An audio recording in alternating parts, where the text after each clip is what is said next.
জন্ম থেকেই দুই হাত ও দুই পা বাঁকা, স্বাভাবিকভাবে হাঁটতে পারতেন না। শৈশবে স্কুলে যেতেন বাবার কোলে চড়ে, সহপাঠীরা মাঠে খেলতেন, তিনি পাশে দাঁড়িয়ে দেখতেন। শারীরিক প্রতিবন্ধকতা যেন বারবার পথ রোধ করেছে তার, তবুও দমে যাননি তিনি। ৪৩তম বিসিএসে শিক্ষা ক্যাডারে সুপারিশপ্রাপ্ত হয়ে নাড়িয়া সরকারি কলেজে প্রভাষক হিসাবে যোগদান করেন। কিন্তু লক্ষ্য ছিল প্রশাসন ক্যাডার, সেই লক্ষ্য পূরণ হয়েছে। ৪৪তম বিসিএসে এসে তিনি হয়েছেন প্রশাসন ক্যাডার। অধ্যবসায়, আত্মবিশ্বাস আর স্বপ্নকে সঙ্গী করে অবশেষে ছুঁয়ে ফেলেছেন কাঙ্ক্ষিত সাফল্য। ৪৪তম বিসিএসে প্রশাসন ক্যাডারে সুপারিশপ্রাপ্ত হয়েছেন এই জীবনযোদ্ধা। এর আগে ৪৩তম বিসিএসে শিক্ষা ক্যাডারে প্রশাসক হিসাবে সুপারিশপ্রাপ্ত হয়েছিলেন।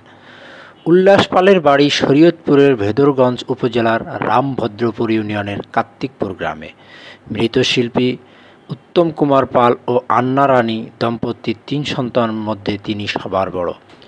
জন্মগ্রহণের পরেই দুই পায়ে স্বাভাবিকভাবে হাঁটা শেখা হয়নি, দুই হাত দিয়েও স্বাভাবিক কাজ করতে পারতেন না। পরিবারের সদস্যদের সহযোগিতায় ধীরে ধীরে হাঁটতে শুরু করেন উল্লাস। ভারতে গিয়ে অস্ত্রোপচারের পর ডান পায়ের কিছুটা উন্নতি হয়, তাহলেও স্বাভাবিক হাঁটাচলা করতে পারেননি কখনোই। উল্লাসের প্রাথমিক শিক্ষা শুরু ১৯৯৯ সালে কার্তিকপুর পালপাড়া সরকারি প্রাথমিক বিদ্যালয়ে। বাবা প্রতিদিন তাকে কোলে করে স্কুলে পৌঁছে দিতেন। লেখার কাজ করতেন বাম হাতে। এসএসসি পাশ করেন ২০১০ সালে কার্তিকপুর উচ্চ বিদ্যালয় থেকে, পান জিপিএ ৫। এরপর যান ঢাকায়। ইচ্ছা ছিল ঢাকা কলেজে পড়ার, শারীরিক ও প্রতিবন্ধিতার কারণে সুযোগ পাননি। ঢাকা নর্দার্ন কলেজ থেকে ২০১২ সালে জিপিএ ৫ পেয়ে এসএসসি পাশ করেন।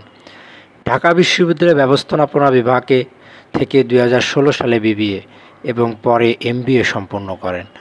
এরপর ৪০তম বিসিএসে অংশগ্রহণ করেন।